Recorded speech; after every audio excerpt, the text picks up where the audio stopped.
To introduce myself, I am Daniel Marinick. I work for ImageSoft. I am the director of our product. So if you have any issues, complaints, suggestions, praises for any of the products that ImageSoft uses, you can direct them to me. So that includes things like our e-filing, so the TrueFiling, our signing with the TrueSign, i.creator. There's a whole litany of different products that we offer, and more soon to come. So as Scott was saying, my department is growing. We have doubled in size just the last year alone. So we're taking on a lot more stuff. We're trying to enhance the ones that we actually have and continue to invest and have new features going into them. What we're going to be talking about today is the quote-unquote truth of TrueFiling. I did not come up with that name. I'm not sure where the lies of TrueFiling came into play. So marketing, I think, just like having those cutesy little names in there. I wasn't going to argue about it. I mean, it seems fine enough. But really what the agenda is going to be is we're going to look at real quick, and again, I apologize because real quick to me is like Scott's real quick. We're going to go through the e-filing in Michigan, just sort of a history of it, where we stand right now, some of those changes. And then we're also going to just really get into the meat of it, which is the court's perspective of TrueFiling. So TrueFiling means a lot of different things to a lot of different people. And TrueFiling to the filers means something as far as the portal and the user interface and what they use on a day-to-day basis.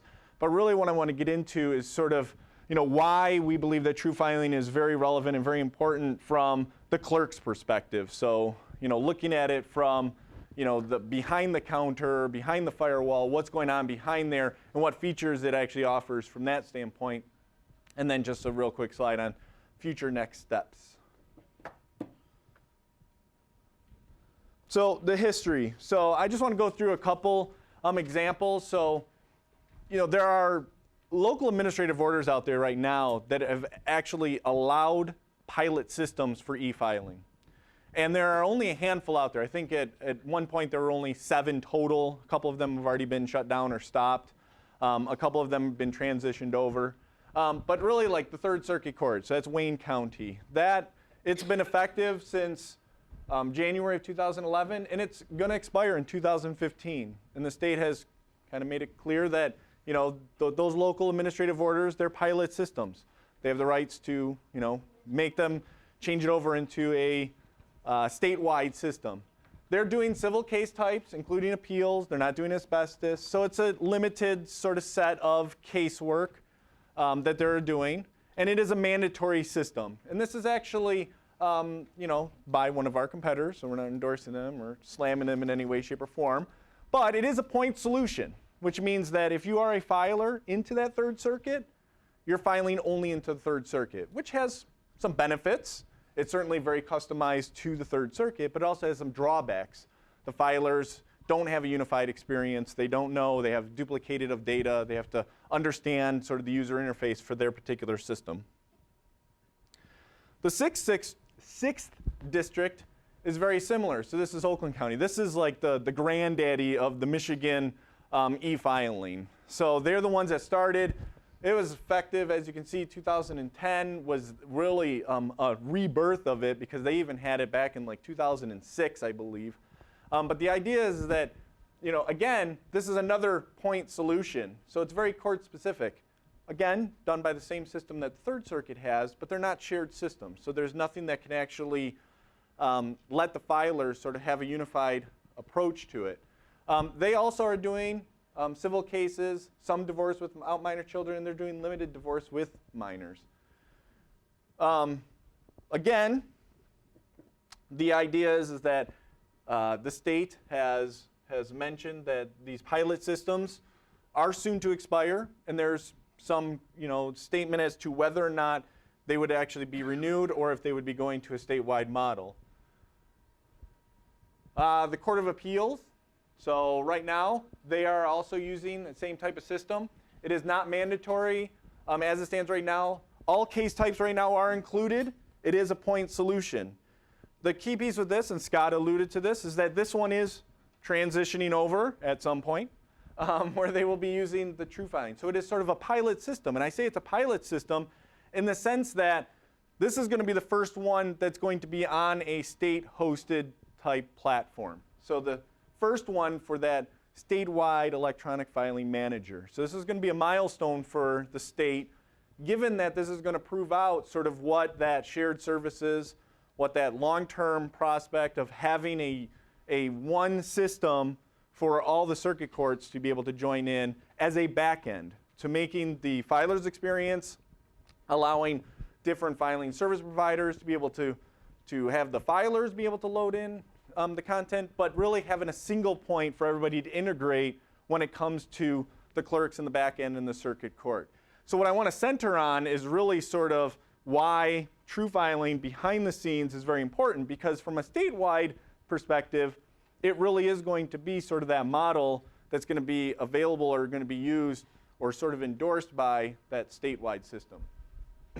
Supreme Court is also going to be going with this system as well. So not only are we transitioning off of their old system from the Court of Appeal standpoint, but the Supreme Court's going to be coming in.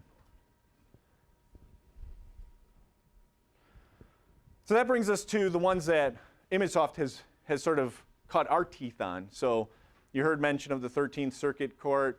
That really is a 3-county district or circuit. So Leelanau County, Antrim County, Grand Traverse County.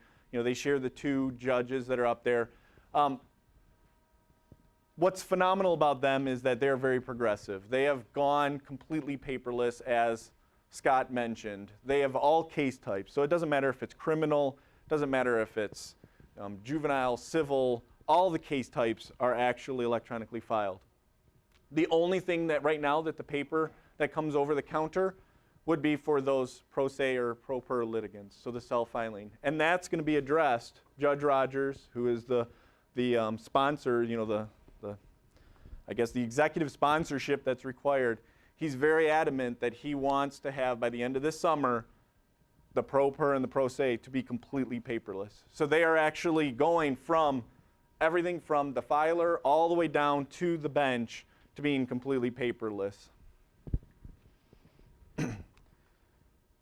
The TrueFiling solution in this, again, just from a historical standpoint, our premise was to have it a shared solution. We wanted to have court-specific review process, so if there were some idiosyncrasies within the court, the clerks could have a configurable way of being able to maybe route around their processing. So somebody like a Macomb County, for instance, which is much larger in volume than Antrim County, they could have a different way of routing those approval processes or looking at the filings. But the premise from what the filer has is to have a shared system. So even though it's a hosted shared solution, the idea of offering the configurability of using the OnBase as a review platform, which most of you are using already for, you know, over-the-counter type scanning, the idea is to leverage that infrastructure and be able to still use it for your customized type review. But again, with a shared filer experience. And so with that, we have Ottawa County, which is very paramount in getting the system up and running. Dan Kruger, Kevin Bowling, all of them were very good at giving us a lot of feedback, a lot of initial planning and working with us. Grand Traverse was obviously very important with that as well. But it helped us to gain that traction and that momentum to get other systems online. So both Ottawa County and Macomb County, they're also on this shared system. And as Scott was saying, the story doesn't really end there. We have the state of Alaska that's going to be using the same type of system. We have state of California for their appellate court is using the system. We have Arlington. So there's many more jurisdictions that are using it and more that are being added. But from a Michigan standpoint, that's sort of where we're at with e-filing. I don't think I missed any other counties. There used to be like Midland and stuff, but they're all shut down now. So Scott talked about this a little bit, and this is a real big milestone. So everybody who's sitting in here that is working at the clerk's office or that has to deal with that day-to-day paper, the House Bill 4064 is very, very important. And it was very important for us as an organization because it really doesn't matter at the end of the day if a filer is submitting an electronic copy, if either A, they have to follow it up with paper copies, which some of those pilot programs are doing, Oakland County, there still is a courtesy copy of paper that has to be submitted. It doesn't have to be submitted at the same time, but it does have to sort of trace in and trickle in afterward. Or the court is actually have to print them off now. So what benefit do you get if you're getting an electronic copy and now on your paper and on your ink, you have to now print off a copy and store that just for a long-term archival purpose.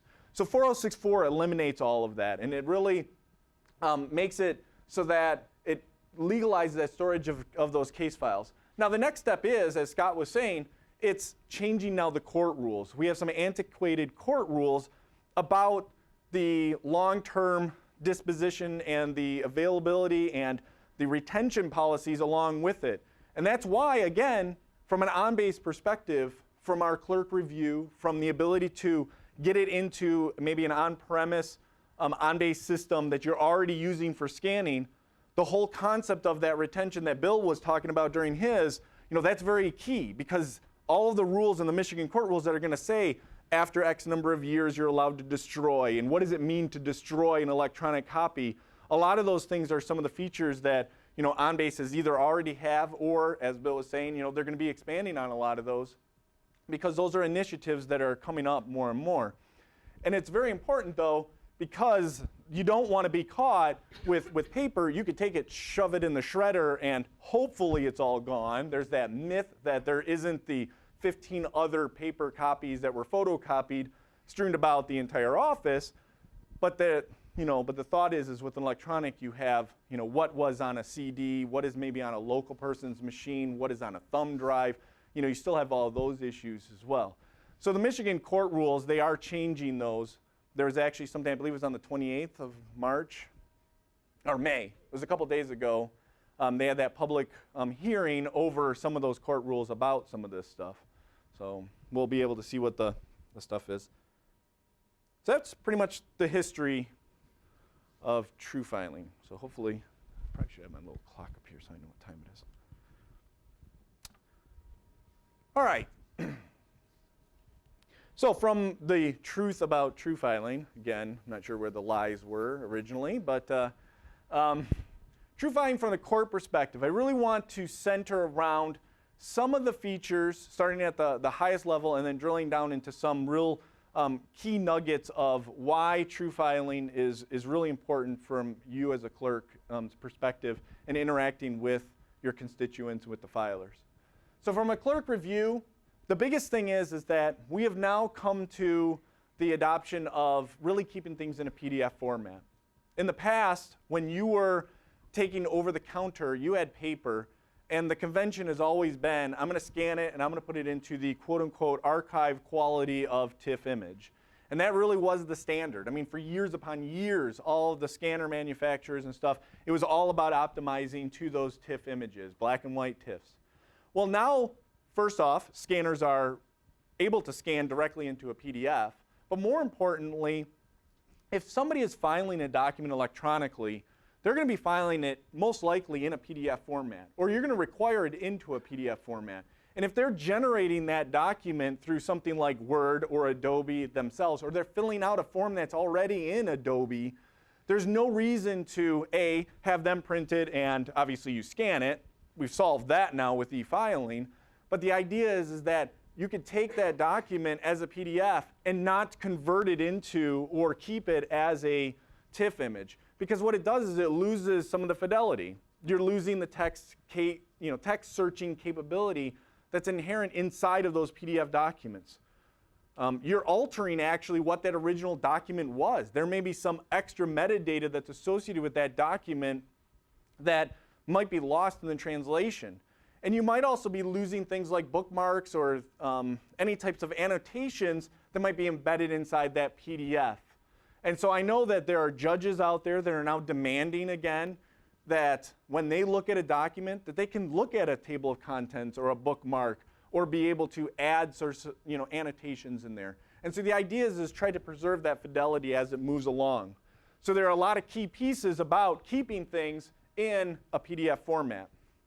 OnBase, it has in the recent couple of revisions is really improving that user experience with support of PDF. making it look almost like as if it's an image so that you can add those annotations and play around with it. And from a reviewer standpoint, you would know no difference. So those types of things are all pushing toward getting everybody to use that PDF format. Again, from that 4064 electronic, a lot of those Michigan court rules, a lot of the best practices, it's going to be around things like the portability and having PDF documents. Other key features are having access to all the content that's really relevant about that particular filing during the review. That may be things about like payment receipts, the proof of service, maybe some related content, any attachments that are related to that. So the idea is to have all of that at the fingertips of the reviewer. Some of the other things that we've heard and what TrueFiling does offer from a clerk review standpoint is the ability to look at previous filings that are not necessarily related to this one. So they may be things that are related to the case at the case level. There may be ones that are for this particular filer. There may even be addendum documents or other information about the parties of interest that are on here. Maybe related cases that are personal protections against people. So being able to do that type of research, again, having the content sort of brought to you so that as you're reviewing it, you can contextually see whether or not this is something. An objection, how many days is it? Is it an answer? Is there actually a proposed order? Is it already have a judgment on it? All those things can be shown, and typically they're in your case management system, but with the ability to sort of share that information back and forth and have all the content available at your fingertips, it allows you to make those types of decisions. The biggest one is going to be centered around that proof of service. When you get to electronic servicing, you really need to know who were the parties that were served. Are they really the people and the official email addresses based on the ones that are on the record? So being able to have that information at your fingertips is very important. Two-way communication. So TrueFiling does have the ability for you to accept, reject those filings. You can accept it with deficiencies. Deficiencies could be anything from, hey, you forgot to sign it, to, you're missing a page, or, this objection is not within a timely fashion, all the way to, just the payment. Maybe it was a motion that was submitted, but they didn't pay their $20 fee. So there's a lot of different things that you can have, and it could be a two-way communication. So you can ask a question of the filer, much like a face-to-face transaction, and get a response back. But again, it's all managed through TrueFiling, so that audit trail is there, the filers can see it, people within that filer's organization can actually see it, so it's not just a one-to-one person, you're really communicating with that entire law firm. So that brings us into some of the other products that we have. So from a clerk review, TrueSign is really very important, especially at that trial court level. Because when you think about it, a proposed order being submitted, I can now submit a proposed order, but at the end of the day, that proposed order has got to be signed. And so keeping something as an electronic copy, what happens when you want to sign it? Well, your option is, again, print, wet sign, rescan it back in, and what has happened? You now took a PDF document that has lost its fidelity again and has been re-signed or re-inputted back in, and unless you're associating it exactly with that document, the version and the history and all the stuff is all sort of broken. You've sort of introduced an extra step. So most of you probably are already, if you're a customer of ours, using TrueSign. The major release, though, that have just come out is the ability to sign a PDF natively as a PDF. So in the past, you may have some workflow processes that are behind the scenes converting that PDF into a TIFF image so that TrueSign could sign it. And then we might have some more processes to convert it into a PDF. Well, now those days are done. We can actually sign natively an actual PDF document, keeping it as a PDF. And that keeps all of those text searchability, it keeps all of those bookmarks and everything intact, but still has all that security and all the auditing about who actually signed it at what point with the, the sign here and the stamping and so forth. So it allows for the same type of tools, the line tool, the text stereo, the arrow, The only one that we don't support in the PDF version is redaction. And there's a key reason for that. If you think about it, redaction really means taking away that content from it. If I gave you a white box and laid it over as a sort of an annotation on top of a PDF, there's nothing stopping somebody from just highlighting and seeing the text underneath it, because the text is still there. To manipulate that PDF, to remove that text, means to alter that in such a way that the formatting would be all discombobulated and stuff. So if you're really doing a redaction, a true redaction, to be ultimately safe, you want to flatten that down into a TIFF image. You want to remove the searchability, because you don't know what type of metadata is in there that may not be being redacted by just overlaying stuff. So to not give you the rope to hang yourself, we have eliminated the ability to do that redaction for the PDFs. The rest of the stuff is there. If you want to retype stuff, you want to strike out text, you can. But to try to make something look like it's not there, that's a different story.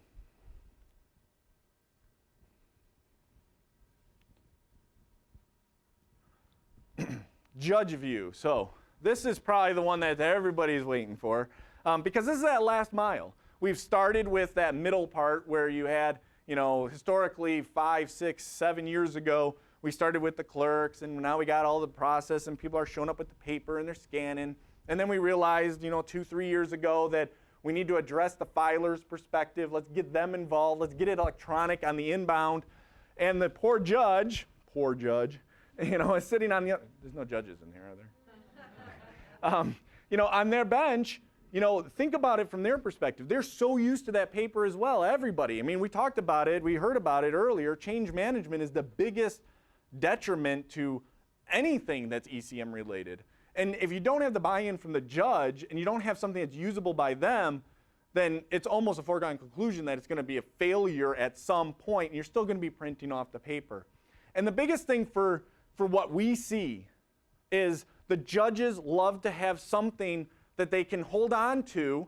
And so something like an iPad or one of those mobile devices, that's like almost like a warm, fuzzy blanket. Whether they have the folder that's one of the classical folders with the paper in there, or the iPad, most of them, they know how to use that iPad. They might have their grandchildren making fun of them and wanting to play Angry Birds, but they have that iPad and they're able to use it. And so having the content and having the documents available, having their daily docket and their schedule available to them on that iPad makes it so much easier. You almost can't fail when you're talking about those mobile devices. They're almost impossible for you to, first off, get the app published to begin with if it's that complex, but it's also such an intuitive user interface. And the key piece for us is, sure, you can work in your chambers and you can work in the courtroom, and those are great places to have a hardened desk application. Maybe even that cantilevered display that Highland has showing, it's a beautiful display. And there is a place for that in those chambers and even in the courtroom.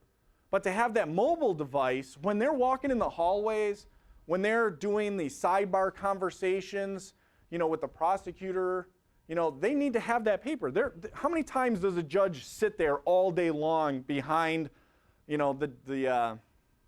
guess what is it called? Bench, thank you. They're not. They're always up, and everybody please rise, and then they're going to the back, and they're talking to the lawyers, and then they go into the back and the thing.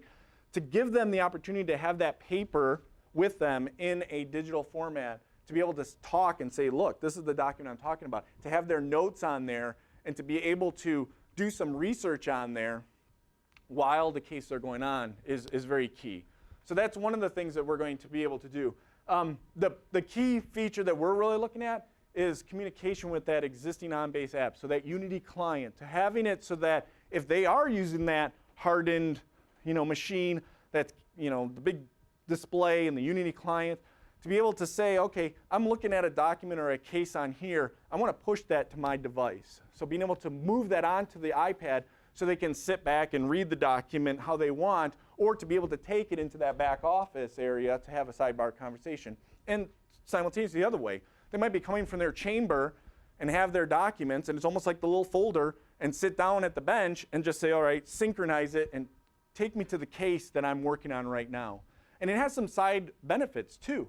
I mean, how many judges today have to actually manage their own paper? There's probably more and more, but in the classic days, they are, I'm going to make you sign an order. They hand out their hand, and some clerk is handing them a document, and then they just sign it, and then they hand it back. And so the ability for somebody else to push that content to this device so they can sign it, or they can ask for something and have it presented to them, is mimicking sort of that workflow of what they do in paper today. So those are some of the exciting things that are going to be coming forward with that. Public view. So again, there is another topic. There's actually a topic on judge view. I think it's in the 3rd session. There is a topic on public view. I believe that's in the 4th session. But this one, it's really providing that portal. So again, I think Bill brought it up during his presentation that there's the initiatives to getting that content to your constituents. There is a pricing model out there so that you can, as a government agency at a statewide level, you can pay, if there's a certain licensing, because you don't want to have to pay for a dedicated, but it's based on your constituency. And so you can offer these documents to the public. And there's a lot of different things about that.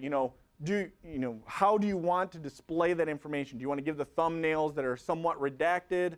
Do you want to allow them to be able to purchase them directly online? Is there an approval process? So there's a lot of things to consider with it. The nice part about it, or the benefit of using the TrueFiling aspect, is that there is sort of that public view where it'll be a portal. There's also going to be the Highland OnBase, if you want to just use their out-of-the-box one, that will allow you to do it. So there's different pros and cons. You can talk to your salesperson about that. Obviously, I don't want to skew it either way. But the idea is that to offer not only redacted versions, but also to limit sort of who's allowed to see it based on maybe things like what IP range are they coming from. If somebody's asking a document, we're in Ingham County. If somebody outside of Ingham County, let's say it's in, I don't know, the Congo, you can have that being tracked and saying, all right, this is outside the United States, number one. And number two, this is just from a completely separate continent. I'm going to have that actually go through an approval process. But if it's somebody who is from Charter, whatever, internet provider, and is in the Ingham County area, you can have that going through a different workflow process. So basically catering to, how you actually allow and what type of content you automate based on, different demographic information. So there's a lot of different ideas about what you can do in order to customize that workflow. Again, it's all getting back to that clerk review process, allowing you to use your workflow system that you already use and love in order to customize it into a solution based on what your county's desire and needs are. Some counties might be like, I don't care. If they're willing to pay for it in the Congo and their credit card gets approved, I don't care if they want to take all my case files. E-notification. So this is when you're talking about paper documents, you're talking about case files, you're talking about what your court is actually generating. You have notices that are being generated. You have actual signed orders that are being approved or signed. There are a lot of different interactions that you do today as a clerk's office in order to keep the parties of interest up to date based on different pieces. And right now, it's probably a matter of, at best, you're virtually printing them out of maybe your CMS and it's going into an OnBase system as an electronic document, but you're probably also printing them. You're probably using some sort of print process that's then putting them, you're folding them up, you're putting them on the little envelopes, and you're sending them out via the snail mail. The idea is that, again, to keep everything completely electronic is to eliminate that process. We already know who the parties of interest are on the case. You already know who the parties of interest are. Once electronic and e-filing and the ability to electronically serve from the party's perspective comes into play, the notion of having any type of notification, whether it's a notice of hearing or just, again, signed documents coming from the court, is possible. So TrueFiling does offer the ability for you to send those documents electronically. So being able to, through the workflow, be able to either import them in if it's a scanned document that you have to take from a paper, or if it's already in your OnBase system, to be able to select the parties that you wish to actually serve it to. It can generate a proof of service, although some counties and clerks' offices don't care when it's an internal one about storing it. But it can also do things like still integrate with your CMS to say, hey, the parties were notified, and this is a list of parties that were notified. And from a filer's perspective, they're seeing the same type of content, the same user experience for retrieving those documents. So when they're looking for those served documents, not only from opposing counsels, they're getting the same type of look and feel when you're getting it now from the court. So from them, they know sort of where to complain or where to find or how to actually download and save those documents. It's also got it's built on our TrueCertify, so it's got that time sensitivity type piece in there. So you could basically say this document is only good for 45 days, for 90 days, for 999 days. We don't really care how many days, but it allows you to sort of curtail that so that these documents could expire. The other thing is that they're each individually tracked. So when I send out, or when you're sending out an e-notification to parties, and there may be 7, 10, 20 different parties or people of interest that are being notified or being served that document, each one can be tracked. You know who touched it, when they touched it, what IP address they came from, what type of device it came from, and all that information is available to you so that when a judge has to sit there and hear somebody say, I never received that notification of the hearing, that's why we didn't show up, they can say, well, that's funny because your individual tracking says that you saw it at least 3 times on 3 different days. Once from, it appears, some hotel in New York when you may have been on vacation, and 2 other times from an iPad device, ironically from your neighborhoodish area. It's a little hard for them to do it. And actually, I think Judge Rogers even called out people on that before, because they tried that. Fee waivers. So there's always a lot of talk. Whenever you talk about statewide systems and individual jurisdictions, there's always a talk about the ability to get down to the people who are indigent, who are incarcerated, who don't have access to fees, that are basically allowed to file without any of those statutory fees. This is even independent of anything that might be those convenience fees that are, of the past. Right now, the state is moving towards not having a convenience fee model. That's a totally separate discussion. This is even if there were just the statutory fees, $375 or $700 at some of the appellate court level, or the $20 motion fee, $15, whatever. The idea is to allow the clerk to have that power to be able to notify a judge, to be able to get the approval process. If they've already been pre-approved because maybe the case was initiated a year ago prior to e-filing ever coming on board, to being able to cut what we call, it's a terrible name, but it's like a fee waiver code or a coupon code, but a fee waiver to be able to activate that indigency status or that fee waiver status when they start filing. All of that is all baked into that TrueFiling review. So as a clerk all the people who have that indigency status set for which cases, when those can be expired, and you can actually clear them out. So again, through the creativeness of your workflow behind the scenes, you can have it where it's a one-time, and every time they have to call the clerk in order to get it. And you can also have conditional options. So they basically can say, I know I am not supposed to pay. And I understand, though, that if I actually do file this and select that I believe that I don't have to pay, that the clerk could actually reject it based on the fact that I lied or that, no, sorry, and deny it and make them actually, resubmit it with a fee associated or with the credit card information. But the idea is to allow you as a court to specify sort of those options that are out there. And right now we have 4 options. Well, technically 5, because you can actually say that you were previously waived. But you can upload an actual motion to waive. You could do the indigent, so that's the fact. Well, I guess that is the one in there. The court-appointed counsel, so if you're actually a court-appointed attorney and you don't have to pay and you shouldn't have to pay any of those fees, that's one thing. And then also an interagency. So if you happen to be one where you actually have to pay, but you're paying sort of, from one pocket to the other. So you already have worked out that deal where, this particular department, they do have to pay any of those statutory fees, but they actually get cut that, or they have to pay that through some sort of backdoor accounting fiasco thingy, whatever. And they don't actually pay by a credit card. So the information about the fact that you have to pay is there, but the actual transfer of funds is not.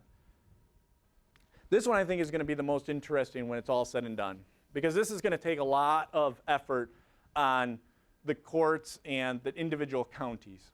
So I know that the state, and I don't want to speak for the representatives of the state here, but hopefully I'm articulating this in the appropriate way. But the notion is that auto stamping, we need to, at a state level, get to the standpoint of having a consistent way of marking something as being received and the received stamp on the filings coming in.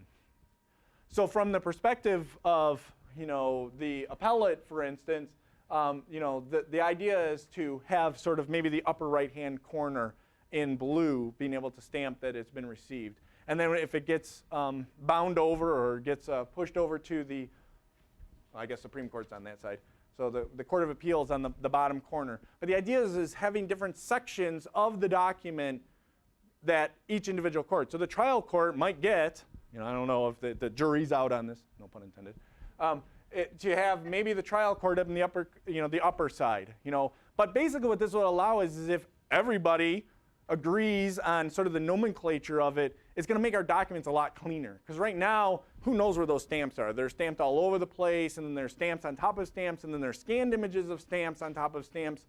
And the idea is if it's a PDF document that started from the filer and has made it all the way through, we should be able to not only have this be searchable, because it's a text-based stamp, but I should be able to, or anybody should be able to see all those stamps at any given moment and know where this document has gone from place to place to place.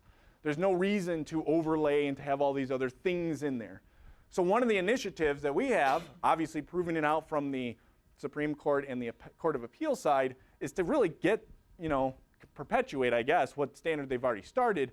But those Michigan court rules about the document retention and how things are going to be electronically submitted and received, a lot of those may actually have some wording in there about where these stamps get placed and what we have in there.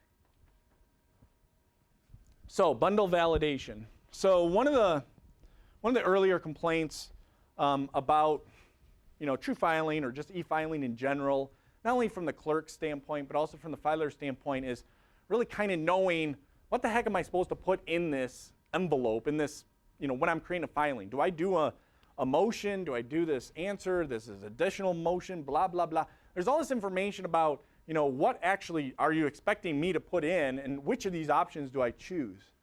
And when it's all said and done, there's a set of rules that the court has. I mean, the court has a rule right now for the trial courts that if you're doing multiple motions in Michigan in one day that has a $20 fee associated with it, you only have to pay it once per case, per day, per party. I think I got that right. But there's nothing stopping a filer, I should say nothing a year ago stopping a filer from putting two $20 motions in there and then paying $40 and then calling our support desk or actually calling the court and saying you charged too much, and then the court saying, well, no, you actually should have chose this other one, and then we have to cut a refund, and then the next thing you know, we're sending out cookie baskets because there's errors in our accounting systems. So the idea is that having the ability to set rules based on what is allowed inside of a bundle. So as an example, the little picture back here, there's two motions that are set for $20. There's a little rule that says no. You should have one that says additional motion and bundle. And the flip side could be in there as well. Let's say I put, well, heck, I got the additional motion and bundle. I'm just making them both $0, and I'm going to put both of them in there. That rule also will invalidate it and say, no, sorry, you got to pay for something here. So allowing there to be some rules in there about, how things are done. This can be done for anything that's based on those document types and case types. So, somebody putting a pre-judgment request and a post-judgment request probably doesn't make much sense. So the idea of allowing you as a clerk to help us help you sort of configure this system so that you can have some pre-validation rules so that the filer doesn't get frustrated with a bunch of rejects saying, no, we're rejecting this because you're actually paying too much, or you didn't pay enough, or all the different issues that are out there. So I think this is something that eventually, even our existing customers aren't using this feature yet. And so I'm looking to, Sherry from Leelanau, because I think that's something that's going to be very enticing. Case initiation. So the idea of being able to start a case. So a lot of those pilot programs, they kind of stopped at the point of case initiation. There's a lot of idiosyncrasies with case initiation, whether or not you can serve the parties electronically even in case initiation. How do you actually integrate and get a case number back? What does it mean to even know if you have the right parties, or sometimes they'll pick the wrong case types. But TrueFiling does support case initiation. It allows you to have a customized e-form that can be presented to the filer for you to capture as much metadata as you want. It could be something as simple as we don't require any data and it just passes through a bunch of blank nothings to this elaborate little sheet of whatever you want it to have filled out. As an example, the state of Alaska wanted this, was it 21-step form that walked them through all these questions about relationships and domestic violence type information. Very intricate. At the end of the day, it just became another data-driven e-form in their OnBase system. The beauty of this is that because OnBase has supported e-forms and HTML forms since the beginning of time, at least from as long as I know, you can actually leverage those same e-forms. There's maybe a tad bit of a tweak here and there, but fundamentally we know what keywords are mapped and everything, and so from an e-filing perspective, we can do those mappings. So if you know that you want to capture that trial court number and you want it to flow all the way into your OnBase system, we know how to do that mapping and to get it into there. So that same e-form that's presented to the filer could actually be presented to the clerk during that review process, so you can see all that data. And all that data can actually be used to push it into maybe auto-docket it, or to get back a case number and to send that response back. The key piece with this too is with that bundle validation, you now can set for certain case types required documents on a case initiation. I require you to not only fill out this form, but you also have to upload this type of filing and this type of filing because of the case type that you did. And that bundle validation can actually be keyed off of certain properties that are on there. So if, let's say, the case type is AV for this, and you're giving it to the appellate court, and they need a specific document based on that, which I don't believe you do, but if you did, you could actually key off that. So any of the information that they're filling out can actually be used in those bundle validation rules. So the next steps. So where does that take us? I think from a perspective of TrueFiling and ImageSoft, we're going to continue doing what we've started almost 2 years ago now with the state, to work with them to get that model proven out at the Court of Appeals level, at the Supreme Court level, get the infrastructure in place, get a model that's working for the state that is going to be able to be moved on from trial court to trial court. There's obviously, as you saw, the Supreme Court justices, there's an LAO, I wouldn't call it fiasco, but there's certainly a proliferation of a bunch of point solutions out there that they want to try to rein in. The filers want a unified system. The courts somewhat want a unified system. But I think from the state's perspective, a unified system would make it much, much easier. The benefit that we have is that the state has chosen us for that back end piece to be able to be that bridge between the state and the filers and the individual counties. With that, we're going to be continuing to work with them, but we're also going to be building that infrastructure with SEAO, because we need to get that to be a statewide enterprise class system. Right now, it's obviously statewide. We have state of California working on it. We have the state of Alaska working on it. We need to get it so that it's actually in the infrastructure and in the paradigm for what the state of Michigan actually needs and requires. And we're going to keep enhancing it. The benefit that we have is, with Arlington and their idiosyncrasies of Virginia laws, with California and the way that they do their laws, with Alaska and the fact that they have so many remote locations with dial-up. They have, what is it? It's fiber, I think, going from city to city, but its fiber is like 760 megabytes. I mean, it's not even close to being kilobytes, sorry, yeah. Yeah, their fiber is slow. But the idea of having a data-centric model, they are bringing features to us and requests to us to add to it that are going to benefit everyone, and especially when you think about that disconnect in the remoteness and a data-centric model.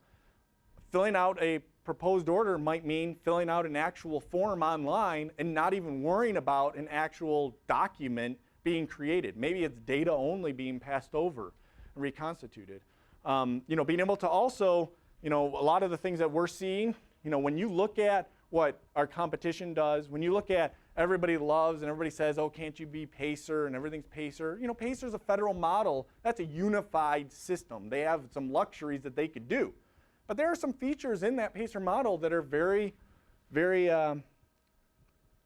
key, that are good features. Being able to link, for instance, register of action items to new content being generated. So if I'm opposing or sending in a response or an objection to something prior from opposing counsel, to be able to link that to their document, to their entry, so that the clerks can actually see that linkage when it comes up, is a very powerful feature. And so those are things that we're going to be continuing to advance. So we're going to be doing our share of keeping up that, the feature base and taking all of the requests that we have, not only from the filer's perspective, but also from the clerks. So from what can you do? So obviously, if there's some interest in e-filing, I would say, if you want to see a demo, if you have not seen a demo of the system, we can show it all the way from the filer's perspective, all the way down through what the judge sees and anywhere in between. So clearly, TrueFiling is a major component of that Justice Tech suite that Scott was talking about. It's got many facets, as you saw from what we saw. And any one of those things, we can certainly show you. The caveat, obviously, is that there's still, we're in a holding pattern right now, waiting for the state to get ready for the infrastructure. But the good news is that we can tell you sort of where you are at. We can assess how far you need to get, and sort of a plan as to how to get to that point. And that gets to that next part, which is talk to either Kevin Kolakowski or talk to Tim Zerzicki. Obviously reach out to any of us. But we can help you sort of make sure that you have that plumbing behind the scenes ready for e-filing. There's a lot of things that the state are doing that we get some information from a little bit earlier, or that we just have our nose in on things like that House Bill 4064 and the changes that are coming with the Michigan court rules. Those are going to directly impact what you can and cannot, or what you should and should not do, and the best practices of how to do that in an on-base system. Reach out to us. Use us to help you get to the point so that when the state says, all right, we're not allowed to do e-filing, you're not a year or two behind, trying to play catch up to make sure that your systems can actually accommodate any of it. All right, well, I'd like to thank you. Again, my name is Daniel Marinick. If you have any questions, any comments, you can come and see me in any of the little breakout pieces. My contact information is up there. Truly, I do like hearing both bad news and good news about anything about any of our products. I believe that, you can call my baby ugly, you can say whatever you want.